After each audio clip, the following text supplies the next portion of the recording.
Welcome! If you've noticed your animated stickers on Telegram stop after playing once, there's a quick setting you can turn on to make them loop continuously, and it only takes a few clicks on your PC. Let's walk through it together step by step. First, open the Telegram app on your computer. Make sure you're logged into your account so you can access all your settings. Once the app is open, look at the top left corner of the screen. You'll see 3 horizontal lines. This is the main menu. Click on those lines to open up the sidebar. From the menu that appears, find and click on Settings.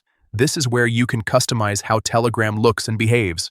Inside Settings, go ahead and select Chat Settings. This section controls everything related to your chat experience, including themes, animations, and message display. Now scroll down a bit until you find the option labeled Loop Animated Stickers.